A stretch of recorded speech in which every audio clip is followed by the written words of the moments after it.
Hello, St. Peter's. This is Father Shane on Tuesday, March 24th, coming to you from my own living room, now doubling as our worship space for St. Peter's. As of this week, many of us are officially working from home and adjusting to that work-at-home life.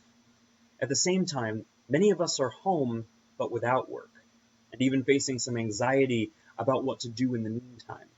These are serious times for many of us, times of anxiety and confusion, and maybe even some doubt and pessimism. Now, I can't fully assuage your fears easily or even attempt to do all of it, but in the midst of it all, I'm reminded of all things, of a particular image from years ago. In my grandmother's kitchen, there was one wall that was covered in decorative plaques and pictures and fancy plates. And there was a pair of, wooden plaques on the wall.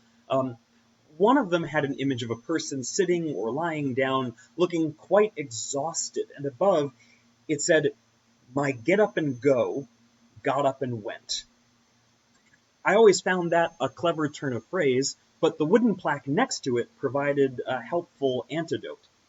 All it said was, "Keep on keeping on."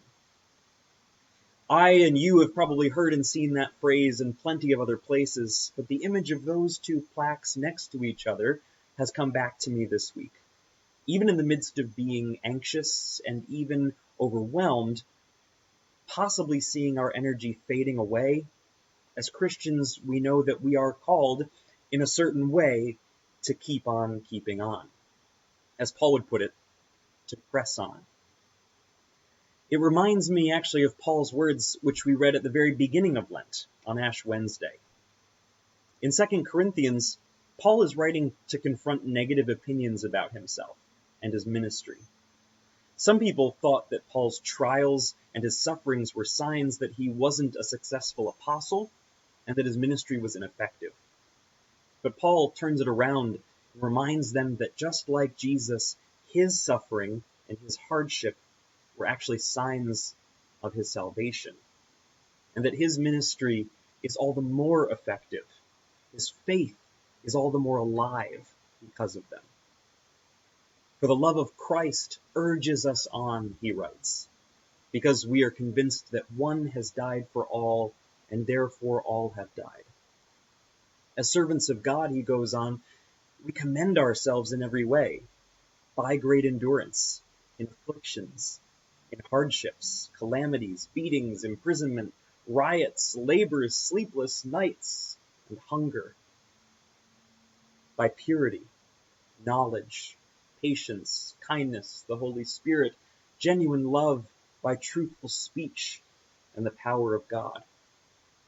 Paul reminds us that we greet the challenges before us with faith in the God who brings us through them. We are treated as impostors, he says, and yet are true, as unknown and yet well known, as dying, and behold, we live, as punished and yet not killed, as sorrowful yet always rejoicing, as poor yet making many rich, as having nothing yet possessing everything. Like Paul, like my grandmother's kitchen wall, we too are reminded to keep on keeping on, but to do so through faith and with hope. We don't know exactly how long these circumstances will be our new normal, but it's precisely in situations like this where our faith and our hope can bear fruit.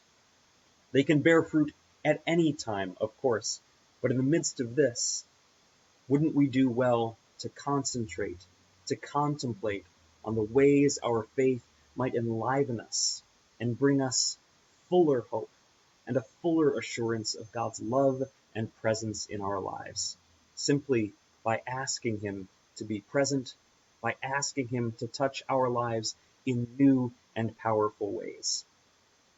So I encourage you to keep on keeping on, to find things to do now that will give you life and which God can use to be more present to you at this time and beyond. In that light, I will remind you that I'm keeping my normal office hours, though I'm doing so from my own home.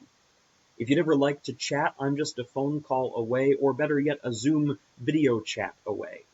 We're going to start using Zoom for some Bible studies very soon, and you can see some more details about that in the newsletter below. Please join us at St. Peter's in raising our prayers to God for all those who are sick, for all those who are caring for the sick, whether at home or in hospitals, and for those who are most vulnerable to getting sick, especially at this time. Also, if you yourself are found to be sick, if you find yourself sick, please reach out to me and let me know. I miss seeing you all, so consider joining us for virtual Bible studies and our virtual coffee hours to check in and catch up. And until next time, stay well and God bless.